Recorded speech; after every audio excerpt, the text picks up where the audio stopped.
I am Patrounar Bryant-James.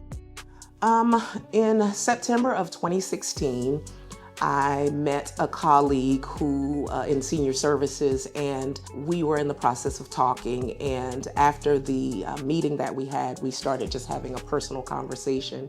And she told me about her sister who had been murdered at the CNN Center. And I'd remembered that story, but of course I didn't know who the players were in that. And she started talking about the fact that she was writing a book. And I said, well, I'm an editor, and I'll be able to look over it for you. And she was like, in talking with me, she said, I would really like for you to be on my board. And so I said, well, okay. And so I decided to be on her board and advocate. And 30 days later, I got a call that my sister was murdered in Savannah by her boyfriend. And I'm a firm believer that everything happens for a reason. And I do know that God placed her in my life for me to accept a post or a position that I did not realize that would impact me so personally. But because I agreed to do it 30 days prior, and then having to come back to her and say, well, my sister's been murdered too, it allowed me to have more empathy. It allowed me to know and understand that it was not by chance that we met, and that she spoke to me about that, and that I, accepted that post. It was actually preparing me for what would happen in my life, so that I could be a voice not only for her sister and all of the strangers that I thought that I would be advocating for, but I would have to advocate for my own sister.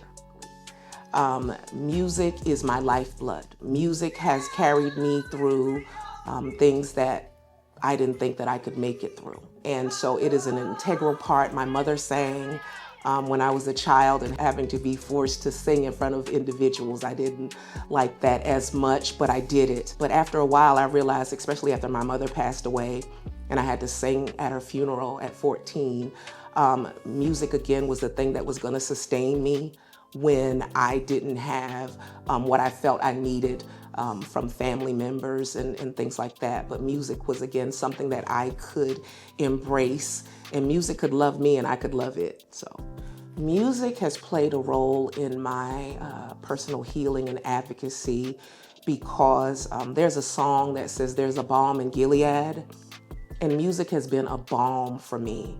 I've had a lot of trauma in my life, but because music was there in the beginning, I was able to go to that, revert to that. I was able to embrace that at times when I felt like I didn't have anything else. Music guided me. There are a lot of messages in music. There's a lot of inspiration and motivation in music. And so those times where I could not get inspiration and motivation from, again, friends, family, external voices, I was able to listen to certain songs, or sing a song, or hear lyrics that actually helped me stay grounded, helped me keep my head together, and helped me look towards a better and brighter future. So it did give me hope, and it still gives me hope. Just joy means to me knowing, feeling, and enacting what matters the most to me. And at this stage in my life, knowing what matters the most is I still want to serve the public and take care of myself. Feeling that I want to feel good about myself in what I do, and then enacting it, going out and doing what I need to do to bring myself joy, and knowing that it's not going to be something that someone brings to me. It has to emanate inward, outward. And so that's what just joy means to me. I will say this: if you don't invest in yourself, no one will.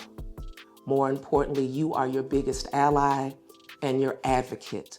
Also, investing in yourself allows others around you to see what your worth is and your value is, and then to either meet that expectation or get out of the way. The most challenging part of working in a male-dominated bureaucracy is that you have to understand microaggression and cultural biases. You have to stand strong in what you believe in your leadership skills, and not take certain things to heart. Because as women, sometimes we react rather than responding, and reacting is emotional and responding is calculated. So I always had to make sure that I had to understand what their motivation and their motivation was for saying a particular thing, and then just moving in that space and keeping my ego in check and not getting offended because, again, of the microaggression and the cultural biases that were evident, So honestly, that was a struggle. I have embraced that really over the past 5 years because I'm older now.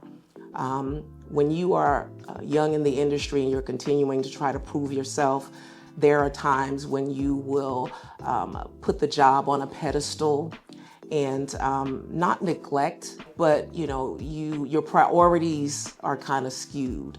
And knowing and understanding that my family is ultimately going to be the ones there for me, whether or not I have a job.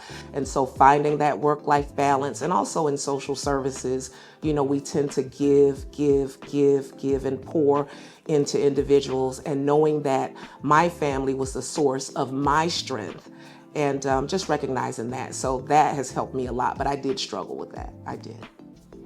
After 3 decades in public service, stepping out with my nonprofit was scary because I was used to being dependent on the government, getting that check every 2 weeks, knowing that the resources were there because of, legislation and taxpayer dollars, and knowing that with a nonprofit, you are pretty much starting out on your own and you're having to engage and ask for dollars and support.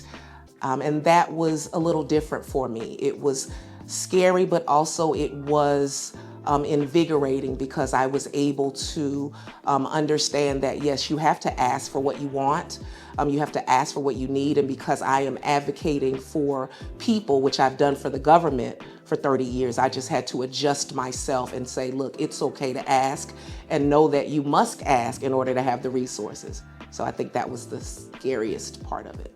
The pivotal moment was when I gave up a permanent position to accept a temporary one in executive leadership, with the understanding that if I was successful in that project, there would be other executive leadership positions available for me. However, it didn't work out that way. And so I realized that after 3 years of a successful project and not having another position in government to go to, I didn't want to go backwards. I wanted to, of course, to continue elevating and moving forward. And this was, again, like a natural progression for me because I felt like what I had done all these years for the government in that capacity, I could do for myself and on my own and still serve the public because I'm still in public service. So the message that I would send is be yourself, know yourself, love yourself, stand on your principles. And when you're in situations where individuals will try to dim your light in order to make themselves shine, just know and understand that you are the person that is going to advocate for you. You're the person that's going to be responsible for you. And so I would say definitely asking questions, not being afraid to be innovative and go against the grain, and just finding your niche in the arena of government. That would be my suggestions.